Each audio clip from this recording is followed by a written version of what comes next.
Diz assim, Ageu capítulo 1, a partir do versículo 1. No segundo ano do rei Dario, no primeiro dia do sexto mês, a palavra do Senhor veio a Zorobabel, governador de Judá, filho de Sealtiel, e a Josué, sumo sacerdote, filho de Josadaque, por intermédio do profeta Ageu. Assim diz o Senhor dos Exércitos: este povo diz, não chegou ainda o tempo de edificar a casa do Senhor. Obrigado, Senhor, pela tua palavra, por nos ter trazido hoje aqui. E mais uma vez pedimos a tua graça, a tua direção, teu falar ao nosso coração, para a tua glória e no teu nome, em nome de Jesus. Amém. Tem alguma coisa que você sabe que precisa fazer, mas não está fazendo? Ou, pelo menos, não está fazendo como sabe que deveria fazer, ou estar fazendo? Porque a experiência, pelo menos a minha experiência, me diz que sempre há coisas que a gente precisa fazer. Coisas, inclusive, algumas que Deus mesmo nos chama a fazer. Mas nós sempre temos muito boas desculpas para não as fazer. Ou pelo menos dizer que não é ainda o tempo de fazer. Não é que a gente diga, isso não deve ser feito. Não é que a gente diga, isso não pode ser feito. Não é que a gente diga, isso não é bom que seja feito. Apenas que agora, nesse momento, a gente não pode. Talvez num outro momento, numa outra condição, numa outra circunstância, num outro tempo, provavelmente, eu irei fazer. Eu irei apoiar, eu irei arregaçar as mangas, porque eu sei que é algo bom e que deve ser feito, eu só acho que não é ainda a hora. Eu ainda não posso.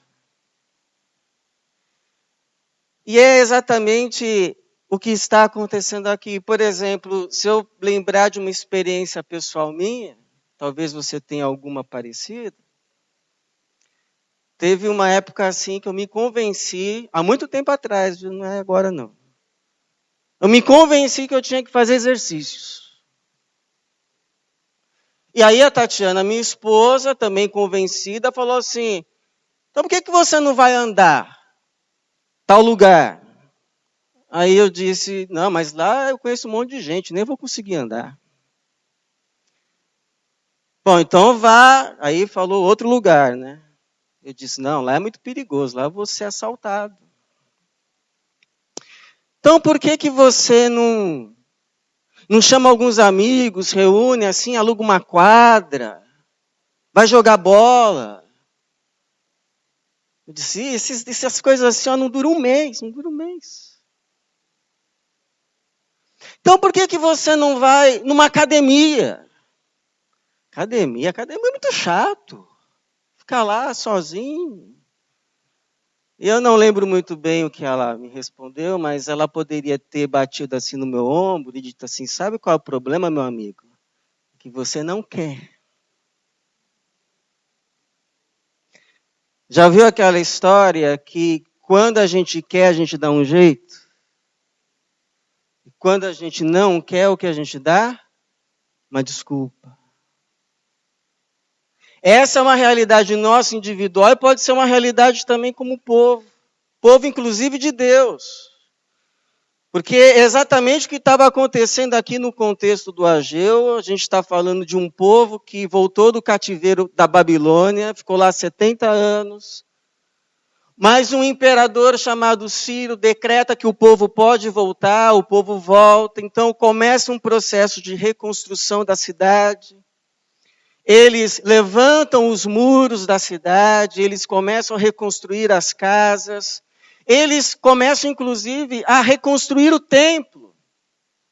Só que a reconstrução do templo levanta a oposição de inimigos ao redor que os querem impedir. E esses inimigos conseguem que um novo imperador que sucedeu Ciro, agora Assuero, edite um decreto para eles pararem a construção, porque, segundo os arquivos, era uma cidade rebelde, então é melhor parar com isso, e eles param. O problema é que já se passaram 16 anos. O imperador já mudou, não é nem mais o Assuero, agora, como você deve ter percebido na leitura, é Dario. Mas o templo continua ali parado, em ruínas, mal acabado, pela metade. E quando alguém tocava no assunto, a respeito de recomeçar a construção, logo ouvia aquilo que está escrito aí no versículo de número 2. Não chegou ainda o tempo de edificar a casa do Senhor. E aí é nesse contexto que Deus levanta Ageu, que é o primeiro profeta do tempo pós-exílico. E esse Ageu, ele é levantado com uma mensagem. A mensagem que está aí no versículo de número 4, começando no 3. Esta palavra do Senhor veio por intermédio do profeta Ageu. Por acaso é tempo de habitardes em casas bem acabadas, enquanto este templo continua em ruínas? Ou seja, as casas estavam adornadas, as casas estavam bem pintadas, as casas estavam agora já adornadas, cheias, com piscinas, mas o templo em ruínas. E ainda não é o tempo de recomeçar a reconstrução da casa do Senhor. E aí a pergunta que fica, porque quando Ageu chega com essa questão, então é tempo de morar em casas bem acabadas, mas não é o tempo de recomeçar a construção da casa do Senhor. Aí é claro que o povo fica sem resposta. E a pergunta que fica para a gente responder hoje é a seguinte: o que precisa acontecer para a gente fazer o que a gente sabe precisa fazer? O que precisa acontecer para a gente fazer o que Deus, de fato, nos chama a fazer? Então, a primeira coisa, Deus precisa tocar na nossa consciência. Deus precisa tocar no nosso entendimento. Deus precisa tocar no nosso pensar, na nossa forma de ver as coisas, na nossa cabeça, nos nossos raciocínios, no que para nós é valor, no que para nós é primeiro das nossas prioridades. Precisa haver um reajamento. E é por isso que aparece nesse livro de Ageu 4 vezes a expressão considerai. que significa aplique o teu coração. Pare para pensar. Seja honesto com você mesmo. Seja honesto com você mesmo. Ponha a mão na consciência e considere se isso é verdade. Considere se isto é certo. Considere se isso se sustenta. Porque a Bíblia diz, nada pode contra a verdade. Nada. Nada podemos contra a verdade. Absolutamente nada. É o que o Paulo diz. E aí um desses considerais está aí a partir do versículo de número 7. Assim diz o Senhor dos Exércitos. Considerai o vosso passado. Subi ao monte para trazer madeira e edificai o templo. Eu me agradarei dele e serei glorificado, diz o Senhor. Esperastes muito, mas veio pouco. E esse pouco, quando o levastes para casa, eu o dissipei com um sopro. Por que motivo? Diz o Senhor dos Exércitos. Porque o meu templo está em ruínas. Ao passo que cada um de vós cuida da própria casa. Cada um só cuidando do seu próprio quintal. Essa é uma tentação que a gente passa.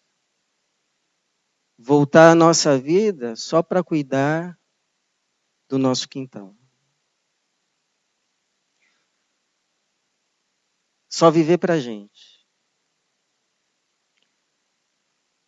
E aí aqui não é o caso assim, irmãos, de um Deus que está enciumado, no sentido assim, poxa, vocês aí morando nessas casas, e a minha casa é desse jeito. Não é isso. Ou pelo menos não é só isso. Mas é que o templo não era só um lugar de adoração, mas era um lugar de encontro. Era um lugar de encontro com Deus e um lugar de encontro com o povo de Deus. Era um lugar em quando se ia, se era lembrado da verdade que a vida ia além daquilo que acontecia no próprio quintal. A vida era mais do que o próprio quintal. A vida também é o que está depois do quintal. Olha lá o fulano, olha lá o ciclano.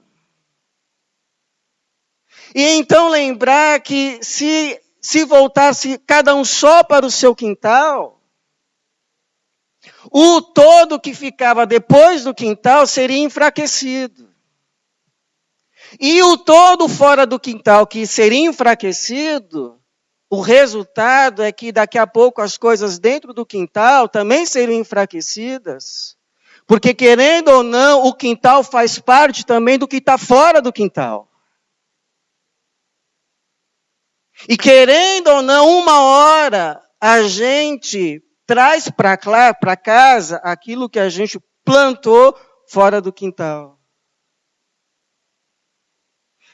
E essa verdade, assim, é uma realidade retroalimentada. As partes alimentam o todo, e o todo alimenta as partes. Se as partes não estão bem, o todo não vai bem. Se o todo não for bem, daqui a pouco as partes não estão indo bem. E essa verdade bíblica de interdependência, a gente pode aplicar para quase tudo. Para a cidade, para uma casa, e por que não, para uma igreja. Não é aqui que a gente, por exemplo, se reúne para tomar consciência de que a gente faz parte de algo maior? De um povo maior? Que nós somos parte da igreja de Cristo? Não é aqui que a gente se lembra disso? E eu pergunto então, até porque hoje Deus não está nos chamando para construir um templo de pedras, mas um templo de gente. Pedro vai dizer que nós somos pedras vivas sendo edificados numa casa espiritual. Ou seja, a gente faz parte de algo maior. Então eu pergunto, com todo amor, carinho, por mim, por você, pela nossa casa. Se as coisas na tua casa, na tua vida forem bem, aqui não vai ir melhor? Claro que vai. Porque aqui é a somatória das casas. Agora, se aqui as coisas forem bem, aí no teu quintal as coisas também não serão melhor? Se nós tivermos aqui, por exemplo, um ministério de crianças, de adolescentes, de jovens forte, não vai ser bênção para os nossos filhos? Ou não? Se nós tivermos aqui um ministério abençoado de homens, de mulheres, não vai ser uma bênção para o teu esposo, para a tua esposa, e isso não será bênção para a tua casa, para o teu casamento, para o teu lar? Porque a gente, querendo ou não, gostando ou não, reconhecendo ou não, aceitando ou não, crendo ou não, a gente faz parte de um corpo. É o que o Paulo diz. Se um membro sofre, todos os outros sofrem com ele. Vós sois o corpo de Cristo e individualmente membros desse corpo.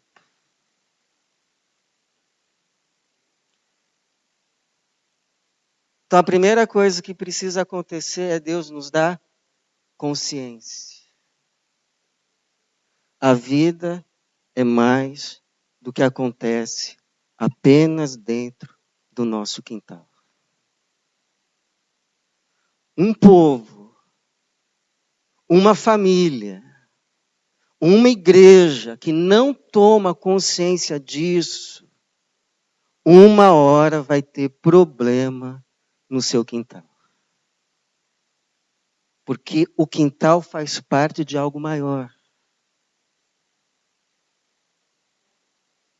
Para o quintal ir bem, as coisas que estão além do quintal precisam também estar bem. E vice-versa. É verdade para um povo, é verdade para uma família, é verdade para uma igreja.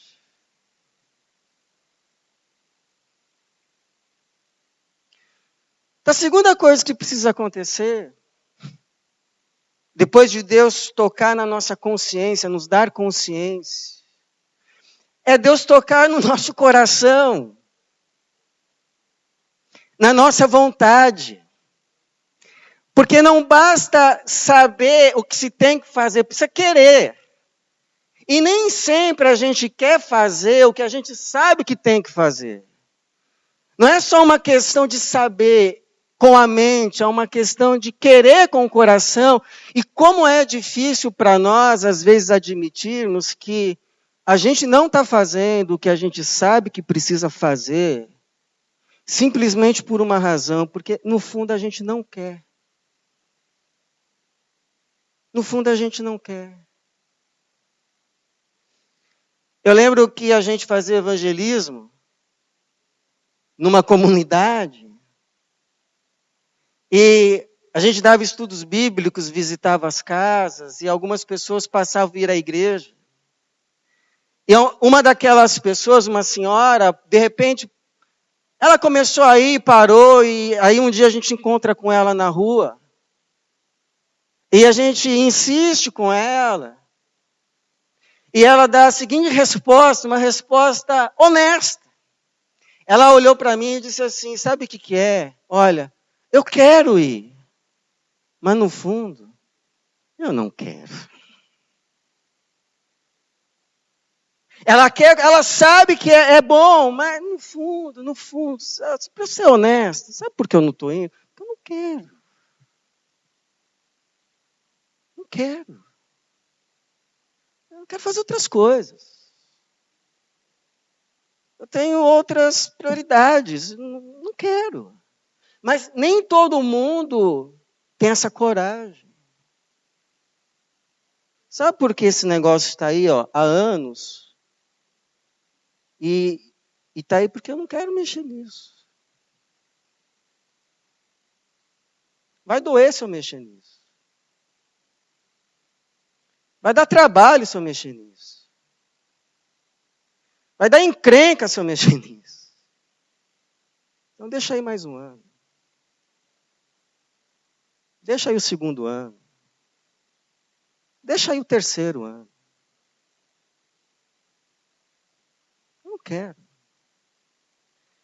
É interessante que a segunda atitude de Deus, depois de falar para o povo, considera, põe a mão na consciência, é justamente dar ânimo. É dar vontade para aquilo que se precisa fazer. É uma graça o ânimo, sabia? É uma dádiva. Ter ânimo.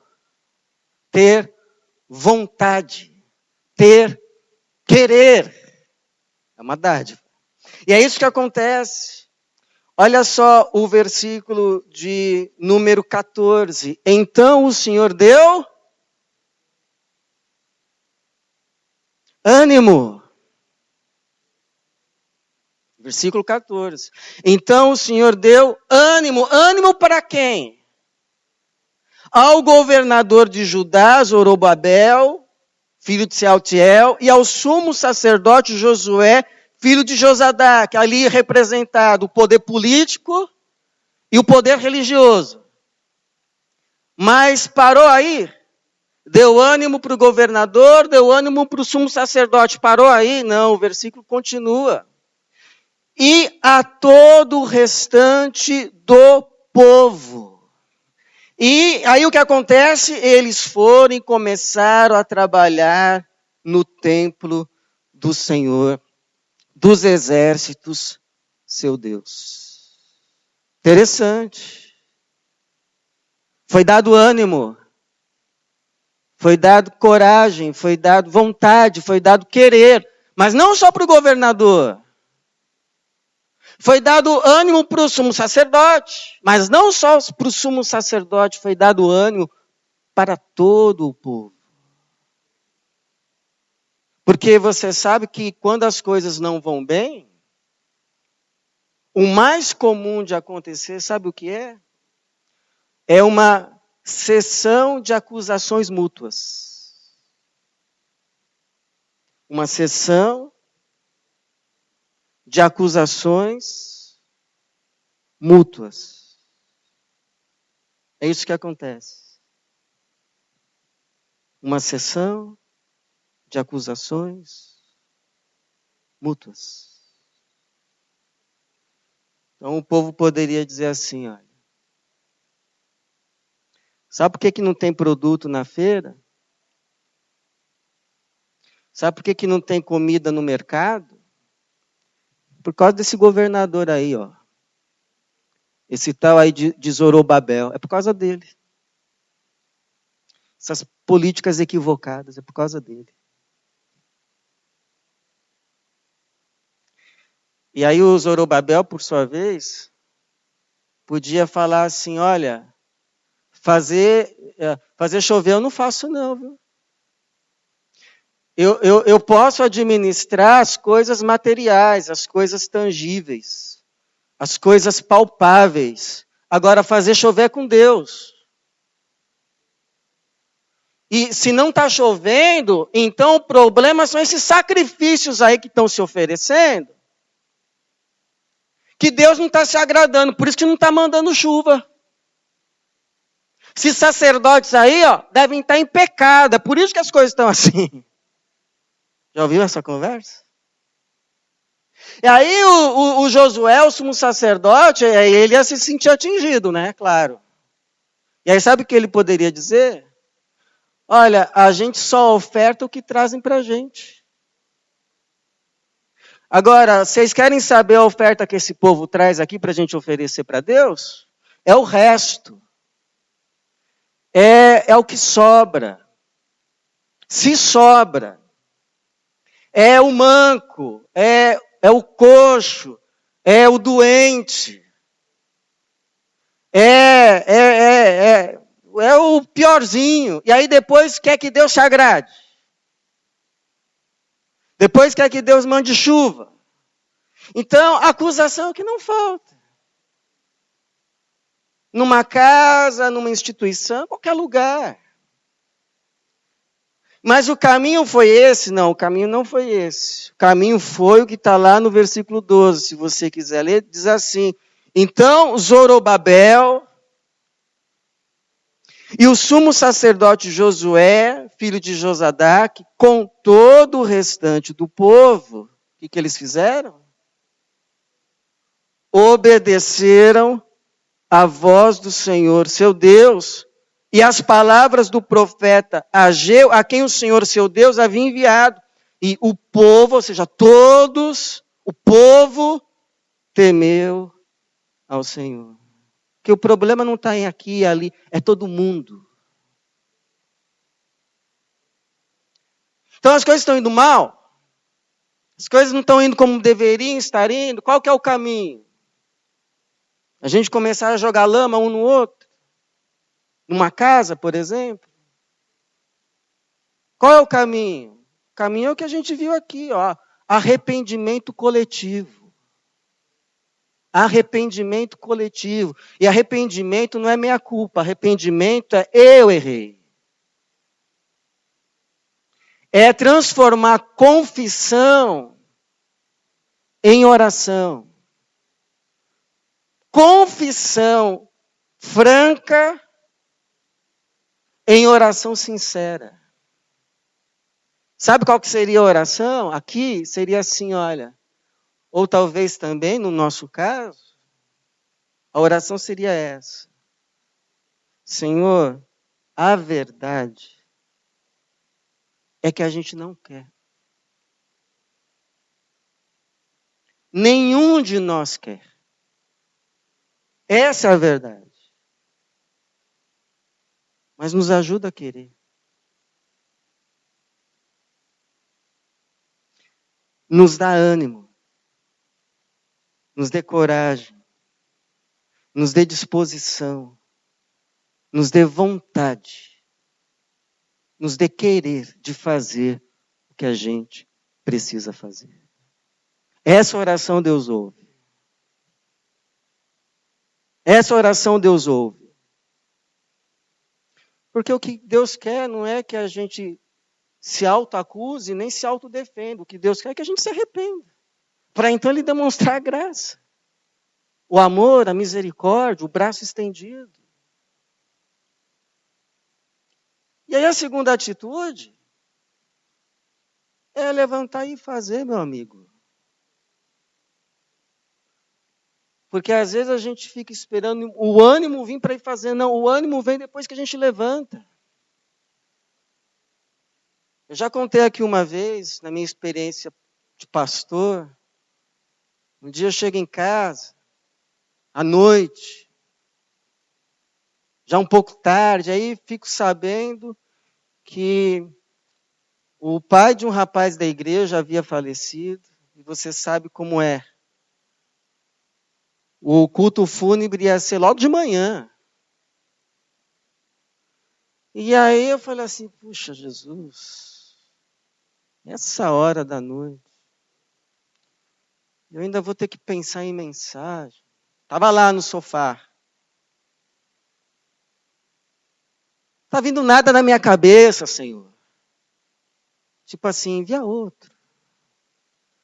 Até que eu ouvi claramente na minha consciência, dispõe-te. Dispõe-te. Dispõe-te. Aí eu levantei do sofá. Não é que a mensagem veio? Talvez que Deus esteja falando para você hoje é o que falou para mim lá. E vem me falando várias vezes. Desde então. Dispõe-te. Dispõe-te. Dispõe-te.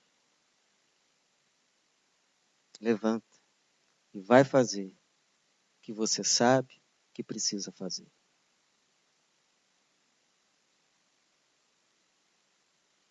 Vai lá. Porque você não vai sozinho, não. Eu vou com você. Essa é a terceira verdade. Deus precisa tocar, sabe aonde? Na nossa fé. Na nossa fé. Precisa nos lembrar de algumas promessas-chave. E não apenas nos fazer lembrar de algumas dessas promessas que Ele faz quando a gente o ouve, mas nos ajudar a crer nelas, a nos sustentarmos nelas, a nos apoiarmos nelas. E então andarmos crendo, confiantes nelas, porque se Ele falou, Ele, como diz, não é homem para mentir. Então ainda não vejo, mas Ele disse, então eu vou. Então preste atenção aí no caminho, as palavras de ânimo que Deus te envia. Porque aqui Deus enviou, fez-os lembrar de pelo menos 3 promessas. Depois que eles se levantaram, depois que eles falaram, nós vamos, aí Deus começa a falar com eles. E a primeira coisa que Deus fala está aí no versículo 13. Então Ageu, o mensageiro do Senhor, trouxe ao povo esta mensagem do Senhor, eu estou convosco. Eu estou convosco. Estou feliz. É a mesma coisa quando aconteceu lá no tempo do Samuel, o povo lá no meio daquela idolatria começou a ser oprimido, e aí o povo então se volta pro Samuel e diz assim, ore ao Senhor por nós. Aí ele diz, olha, se vocês querem voltar ao Senhor, então jogue fora aí os ídolos de vocês. Eles jogam tudo fora, se voltam ao Senhor, refazem a aliança. E aí o Samuel diz que eu não peque não orando por vocês, e ora e oferece o sacrifício. O povo vai então para a luta e diz assim, olha, estamos indo em nome do Senhor, tão somente interceda por nós. E foi Deus que foi à frente deles, mandando trovões e raios, fazendo aquilo que eles não podiam fazer. Porque quando Deus nos envia, Ele não nos envia sozinho, Ele vai junto.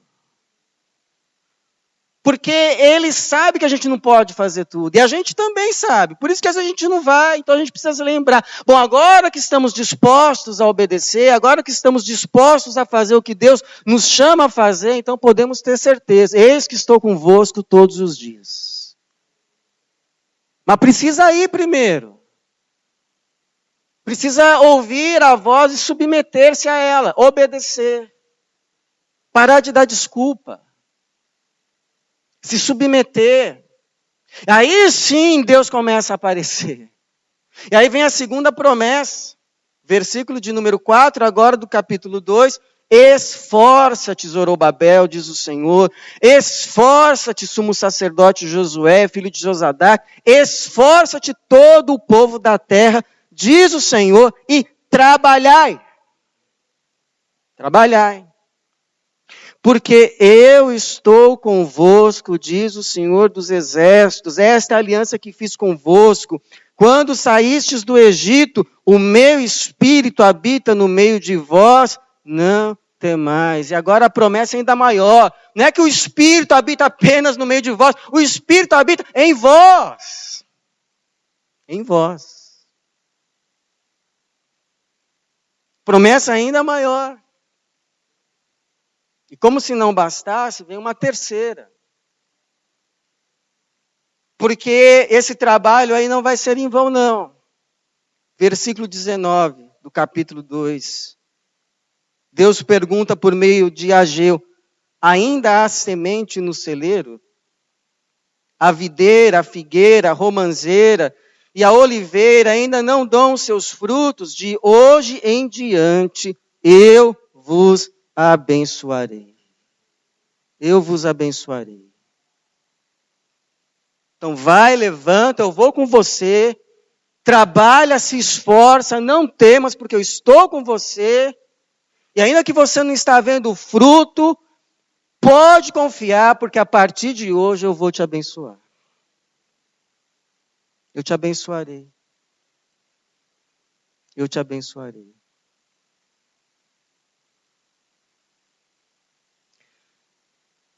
Agora, não é assim, irmãos, aqui uma questão de tomar lá da cá, de barganha, de troca. Mas é uma questão de princípio revelado.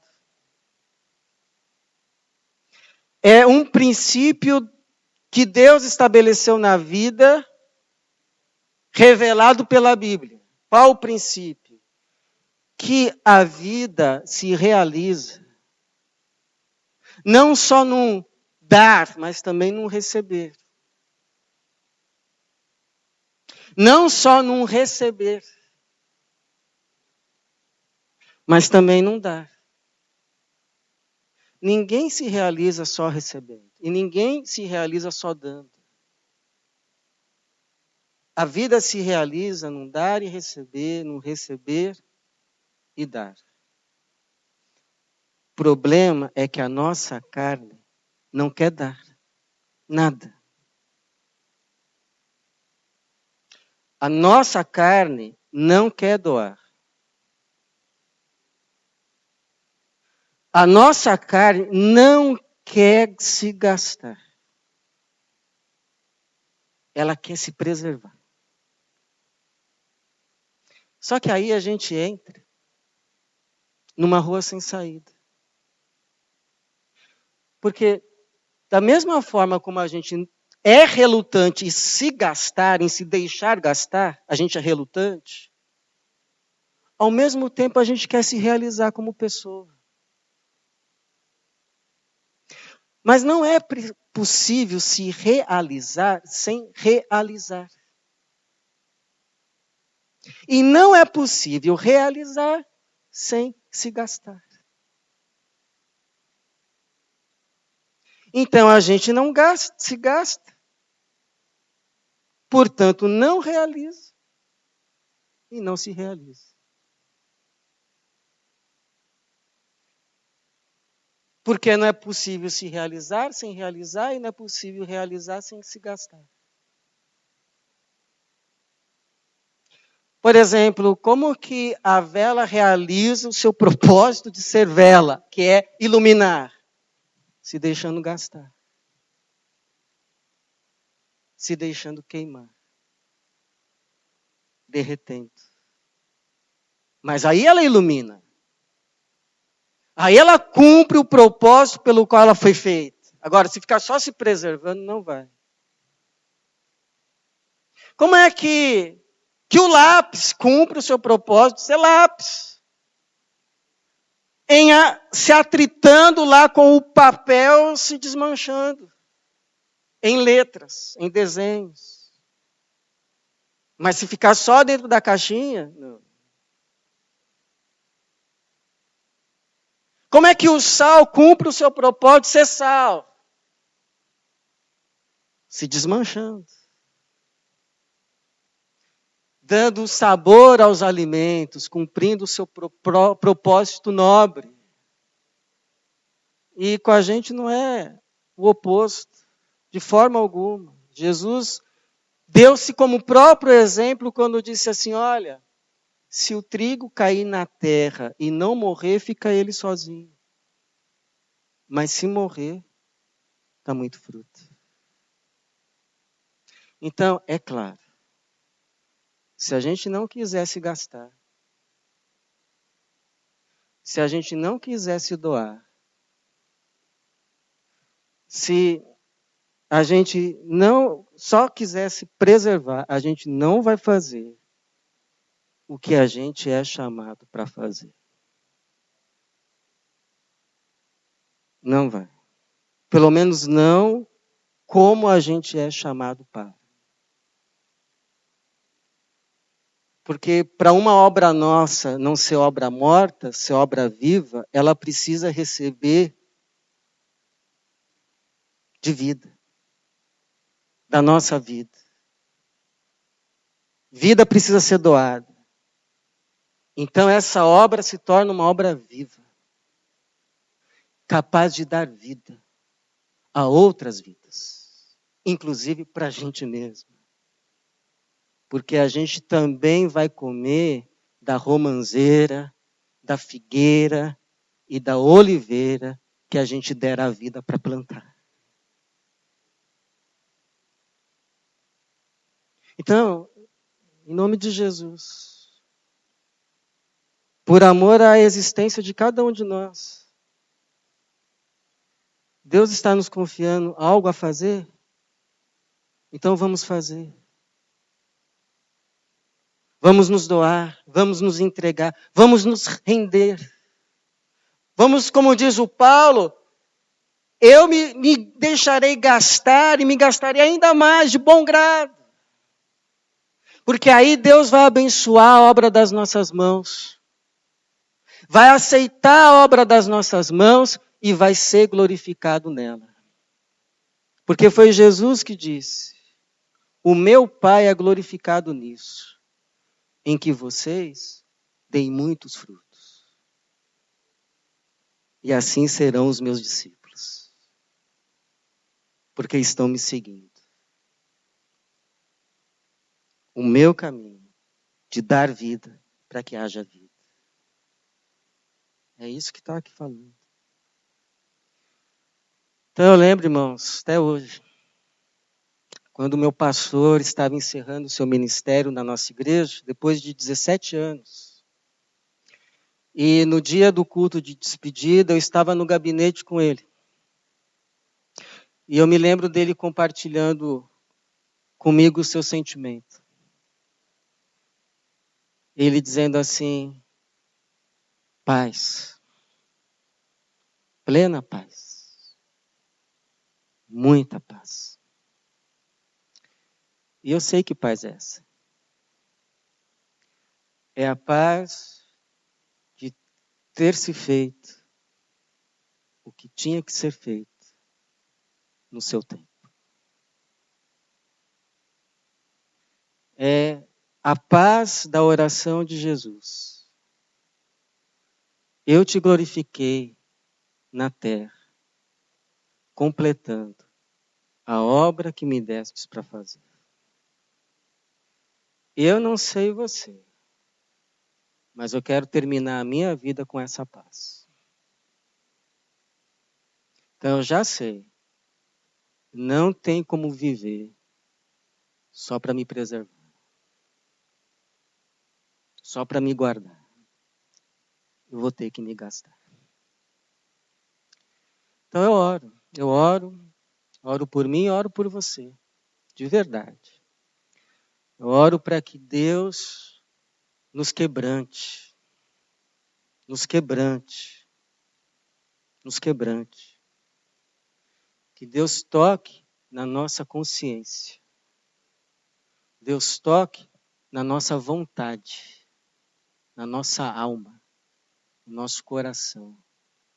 Deus toque no nosso espírito, na nossa fé. Nos ajude a crer. E que aí então Ele faça em nós e por meio de nós aquilo que é preciso ser feito. E só Ele pode fazer. Para bênção de muitos, bem nosso e para a glória dele. Amém. Amém.